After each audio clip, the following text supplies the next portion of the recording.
నాకు ఈ అవకాశం ఇచ్చినటువంటి స్థాపనటువంటి మాస్టర్ గారికి నా వందనాలు.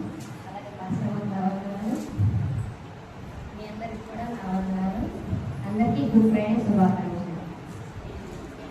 యేసుక్రీస్తు నామంలో యేసయ్య పలికిన 7 మాటల శిలువ ధ్యానాల్లో ఈరోజు నాకు ఇచ్చినటువంటి 6వ మాట. ఈ 6వ మాట గురించి ధ్యానం చేద్దాం. యోహాను సువార్త 19వ అధ్యాయం 30వ వచనం. యేసు ఆ చెరకను పుచ్చుకొని సమాప్తమైనదని చెప్పి తల వంచి ఆత్మను అప్పగించాడు. ప్రార్థన చేస్తాం. పరిశుద్ధుడా ప్రేమమైన యేసయ్య, మీకే వేలాది వందనాలు, స్తుతులు, స్తోత్రాలు చెల్లించుకుంటున్నాం తండ్రి. మీ ఘనమైన పాదాలకు వేలాది వందనాలు, స్తుతులు, స్తోత్రాలు చెల్లించుకుంటున్నాం తండ్రి. ఈ శిలువ శ్రమ ధ్యానంలో తండ్రి నాయన యేసయ్య, 7 మాటల ధ్యానాల్లో తండ్రి నాయన యేసయ్య, ఇప్పటి వరకు 5 మాటల గురించి ధ్యానించిన సహోదరుని బట్టి మిమ్మల్ని చూపిస్తున్నాం తండ్రి. ఈరోజు నేను చెప్పబోతున్న 6వ మాటల గురించి నేను ధ్యానం చేయబోతుండగా తండ్రి నాకు బోధకులై ఉండి బోధ చేయమని నాయన యేసయ్య, మీ యొక్క పరిశుద్ధాత్మను నా పైకి దర్శించమని మేము బోధ చేస్తూ ఉండగా తండ్రి నాయన యేసయ్య, మా దేహ ప్రాణాత్మలను నీ వైపు నిమగ్నం చేయమని, రక్షణ లేని వాటికి రక్షణ దయచేయమని, రక్షించబడిన వారు తండ్రి నాయన యేసయ్య సగంలో బలపడటానికి స్థిరపడటానికి మీ సహాయం దయచేయమని నాయన యేసయ్య, ఈ శిలువ ధ్యానంలో తండ్రి నాయన యేసయ్య ప్రతి ఒక్క కుటుంబానికి దీవెనకరంగా ఉండడానికి మీ సహాయం దయచేయమని ప్రార్థించి అడిగి వేడుకుంటున్నాం. నజరేయుడైన యేసుక్రీస్తు నామమున స్తుతించి ప్రార్థించి అడిగి వేడుకుంటున్నాము తండ్రి. ఆమేన్. పరిశుద్ధ గ్రంథం నుండి యోహాను సువార్త 19వ అధ్యాయం 30వ వచనం. యేసు ఆ చిరకను పుచ్చుకొని సమాప్తమైనదని చెప్పి తల వంచి తన ఆత్మను అప్పగించెను. ఈ 6వ మాట ఆయన శిలువలో పలికింది అతి చిన్నది, అమూల్యమైనది. ఈ సమాప్తమైనది అని చూస్తే నశించిన దానిని వెనక్కి రక్షించడానికి ఆయన ఈ లోకానికి వచ్చాడు. మనుష్య కుమారుడిగా వచ్చాడు. మనుష్య కుమారుడు పరిచారం చేయడానికే రాలేదు, కానీ పరిచారం అనేకులతో చేయించడానికి కూడా ఆయన వచ్చాడు. విమోచన క్రయధనంగా తన ప్రాణం ఇచ్చుటకు వచ్చాడు. ఇదిగో లోక పాపం మోసుకొని పోయి దేవుని గొర్రెపిల్ల సత్యమును గురించి సాక్ష్యం ఇచ్చుటకు నేను పుట్టితిని, ఇందు నిమిత్తమే లోకానికి వచ్చింది అని యేసయ్య అన్నాడు. యేసుక్రీస్తు వారు ఈ వాక్యానుసారంగా ఏమి పూర్తి చేశాడు, ఏమి ఆయన సమాప్తం చేశాడో వాక్యానుసారంగా మనము చూద్దాం. పరిశుద్ధ గ్రంథం యోహాను సువార్త 17వ అధ్యాయం 4వ వచనం. చేయుటకు నీవు నాకు ఇచ్చిన పని నేను సంపూర్ణముగా నెరవేర్చి భూమి మీద నిన్ను మహిమపరిచితిని. చేయుటకు నీవు నాకు ఇచ్చిన పని నేను సంపూర్ణముగా నెరవేర్చి భూమి మీద నిన్ను మహిమపరిచింది. తండ్రి తనకు ఇచ్చిన పనిని భూమి మీద సంపూర్ణంగా చేసి సమాప్తం అయిందని చెప్పాడు. ఏమి సమాప్తం అయిందని చెప్పాడంటే, ఇక్కడ నీవు అనగా ఎవరంటే పరలోకపు తండ్రి, నా అనగా యేసు ప్రభు. పరలోకపు తండ్రి యేసు ప్రభుకి ఏమేమి పనులైతే ఈ లోకానుసారంగా తనకు ఏదంటూ ఒక ప్రణాళిక అంటూ ఉంటుందో ఆ ప్రణాళికను పూర్తిగా తను సమాప్తం చేసి సిలువలో తను ఇది సమాప్తమైంది అని చెప్పేసి చెప్తారు. ఆ వాక్యం ఏంటంటే లూకా సువార్త 4వ అధ్యాయం 16 నుండి 19 వచనాలు.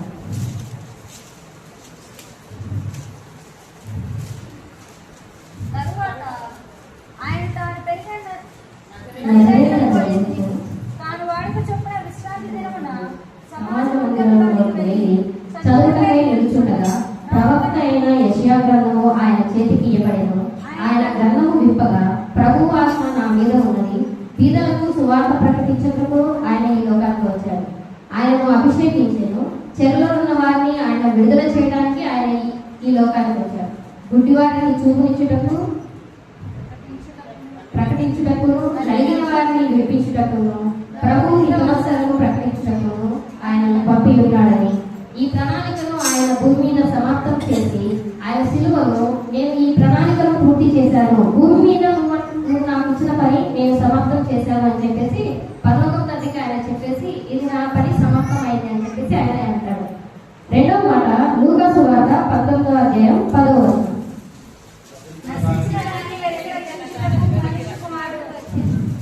నశించిన దానిని వెనక్కి రక్షించుటకు మనుష్య కుమారుడు వచ్చాను, కాబట్టి ఇప్పుడు నా ద్వారా మీరు రక్షణ పొందవచ్చు అని ఆయన రక్షణ ప్రణాళికను సిలువలో సమాప్తం చేశాడు.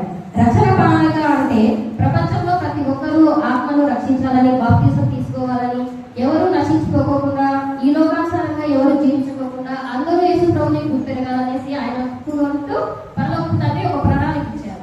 సో ఆ ప్రణాళిక కోసం ఆయన రక్షణ ప్రణాళికను సిలువలో సమర్థం చేశారు. యోహాను రాసిన 1వ పత్రిక 3వ అధ్యాయం 5వ వచనం. పాపలను తీసివేయుటకై ఆయన ప్రత్యక్షమాయనని నీకు తెలియను, ఆయన యందు పాపమేమీ లేదు.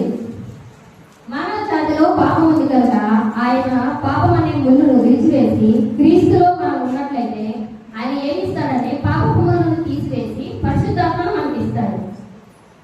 అది ఎప్పుడంటే మనం ఆయనను నమ్మి రక్షణ తీసుకున్నట్లయితే ఆయన మనలో ఉన్న పాపాన్ని తీసివేసి అప్పుడు పరిశుద్ధాత్మ మనకి ఇస్తాడు. ఆయన పాపాన్ని జయించి పాపం లేని పురుషుడుగా సంపూర్ణుడుగా నిరూపించుకొని పాపాన్ని జయించి ఆయన పాపములను విడిచివేసి ఈ పనిని కూడా నేను సిలువలో సమాప్తం చేశాను అని చెప్పేసి ఆయన ఈ మాటను సమాప్తం చేస్తాడు. హెబ్రీ పత్రిక 10వ అధ్యాయం 12వ వచనం.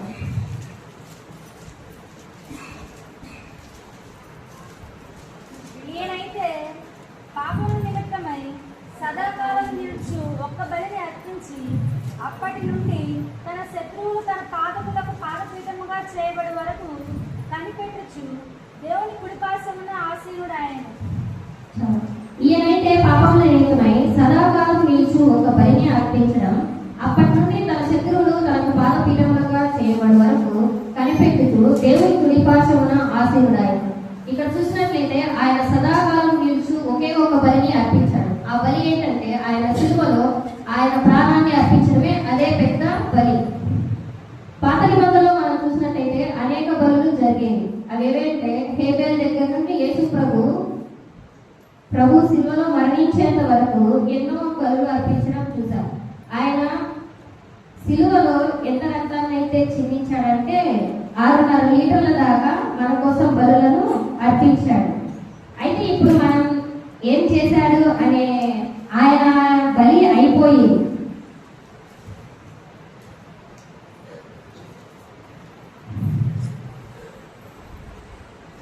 ఆయన శిలువలో బలి సమాప్తం అయిందని చెప్పేసి ఈ కార్యక్రమం కూడా నేను పూర్తి చేశాను అనేసి ఆయన అంటాడు అనమాట. కొరింథీయులకు రాసిన పత్రిక 15వ అధ్యాయం 55వ వచనం. విజయమందు మరణము మింగివేయబడును అని వ్రాయబడిన వాక్యం నెరవేరును. ఓ మరణమా నీ విజయం ఎక్కడా, ఓ మరణమా నీ ముళ్ళెక్కడా అని చెప్పి పౌలు ప్రశ్నిస్తాడు. యేసు ప్రభు మరణాన్ని ముగించి మరణపు ముళ్ళును సమాప్తం చేశాడు. మరణపు ముళ్ళును విడిచివేసి ఆయన మరణాన్ని సమాప్తం చేశాడు. యేసు ప్రభు వారు మరణం ముగించి తిరిగి లేచాడు. మరణం అంటే మనుషులకు భయం లేకుండా పోయింది. కారణం ఏంటంటే క్రీస్తునందు రక్షణ పొంది మరణించిన తర్వాత వాళ్ళకు మళ్ళీ తిరిగి పునరుద్ధానం ఉంది అనేసి వారి నమ్మకం. కాబట్టి యేసు ప్రభు తిరిగి మళ్ళీ బ్రతికారు కాబట్టి మరణపు ముళ్ళు అనేది ఆయన సమాప్తం చేశాడు. యోహాను రాసిన 1వ పత్రిక 3వ అధ్యాయం 8వ వచనం.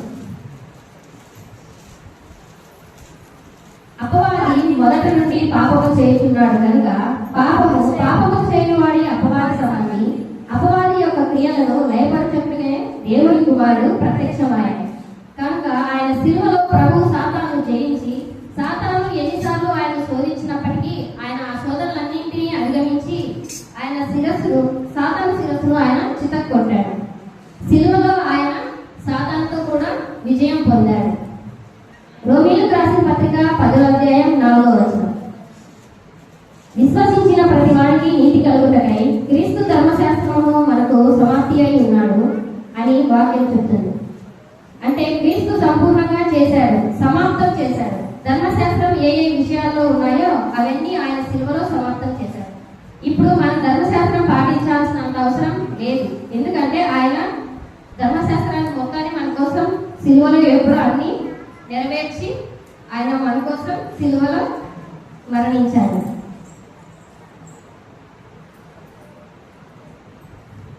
యేసుక్రీస్తు ప్రభువు ప్రవచనాలను కూడా సమాప్తం చేశాడు. పాత నిబంధనలో ఆయన కొరకు ఏ ఏ ప్రవచనాలు అయితే ఉన్నాయో అవన్నీ ఎంత కష్టమైనా క్లిష్టమైనా సరే ఆయన బోధ చేశాడు. అవన్నింటినీ శిలువలో ఆయన బాధ అనుభవించి ప్రవచనం మొత్తం నెరవేర్చాడు. ఎంత గొప్ప విషయం కదా. ఆయన మన కోసం, మనం ఎవరో ఆయనకు తెలియదు, ఆయన ఎవరో మనకు తెలియదు. మన కోసం మన తల్లిదండ్రులే మనకి ఏమైనా కావాలంటే ఒక్కొక్కసారి ఇస్తారు, ఒక్కొక్కసారి ఇవ్వరు.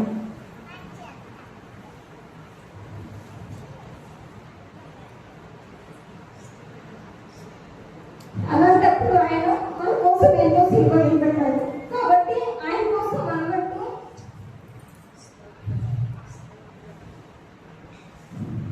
మన జీవితం మొత్తం ఆయన సమర్పించిన మనం ఆయన కూడా తీర్చలేము. మత్తయి సువార్త 27:50.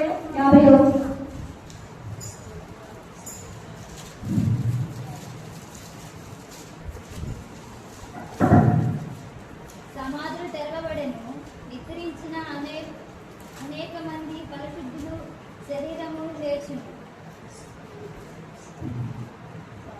యేసు మరలా బిగ్గరగా కేక వేసి ప్రాణము విడిచెను. యేసు మరలా బిగ్గరగా కేక వేసి ప్రాణం విడిచెను. అప్పుడు దేవాలయపు తెర పైనుండి కింది వరకు రెండుగా చీలిపోయాను. అప్పుడు భూమి వణికెను, బండలు బద్దలాయను. అంటే పరిశుద్ధ స్థలంలో అతి పరిశుద్ధ స్థలము కలిసిపోయాను. దేవునితో మనుషులకి సహవాసం ఏర్పడింది. అంతకుముందు అయితే అలా ఉండేది కాదు. మనం ఏమైనా చెప్పాలనుకుంటే యాజకుడు చెప్పినట్టయితే తనే అక్కడ లోపలికి వెళ్ళేసి చెప్పేవాడు అనమాట. అలా కాకుండా ఇప్పుడు మనకి దేవునితో ముఖ దర్శనం ఏర్పడింది, అవకాశం వచ్చింది కదా. ప్రభువు ఆ పని కూడా సమాప్తం చేశాడు. నిద్రించిన అనేకులు కూడా తన శరీరాలను లేచాయి. క్రీస్తులో ఉన్న వారందరికీ పరిశుద్ధులకు పరదేశంలో వెళ్ళడానికి అవకాశం ఏర్పడింది. ఆయన శిలువలో బాధతో కానీ, నిరాశతో కానీ, దుఃఖంతో కానీ ఆయన సాధించాను అని బిగ్గరగా కేక వేసి సమాప్తం చేశాడు అని చెప్పాడు. యేసు ప్రభువు ప్రారంభంలో దుఃఖంతో ఉన్నా కానీ చివరికి తను అన్ని విషయాలలో తనకిచ్చిన పని సాధించాడు అనే నమ్మకంతో ఆయన సంతోషంగా ప్రశాంతంగా తన ప్రాణాన్ని వదిలివేశాడు. ఈ 6వ మాటలో ఉన్న విషయాలను ధ్యానం చేసి ప్రతి ఒక్కరు కూడా దేవుడు మనకు అప్పగించినటువంటి పనిని ఈ లోకంలో చేసి విజయవంతమైన జీవితాన్ని మనందరం జీవించాలని వాక్యం హెచ్చరిస్తుంది. అట్టి కృప దేవుడు మనందరికీ దయచేయను గాక. ఆమేన్. ప్రార్థిస్తున్నాం. మహాపరిశుద్ధ ప్రేమగల యేసయ్యా, మీకే వేలాది వందనాలు, స్తుతులు, స్తోత్రాలు చెల్లించుకుంటున్నాం తండ్రి. మీ ఘనమైన బలమైన శ్రేష్టమైన నామాన్ని బట్టి మీకే స్తుతులు స్తోత్రాలు చెల్లించుకుంటున్నాం తండ్రి. నేనే యేసయ్య, ఇప్పటి వరకు తండ్రి నేనే యేసయ్య మేము ధ్యానించిన వాక్యాలను బట్టి మిమ్మల్ని చూపిస్తున్నాం తండ్రి. నేనే యేసయ్య విన్న వాక్యాన్ని మా హృదయాల్లో నీరు కట్టి ఫలింపచేయమని, విని ఇక్కడే విడిచిపెట్టి బిడ్డలుగా కాకుండా తండ్రి నేనే యేసయ్య వాటిని మా హృదయాల్లో నీరు కట్టి ఫలింపచేయమని ప్రార్థించి అడిగి పెట్టుకుంటున్నాం తండ్రి. ఆమేన్.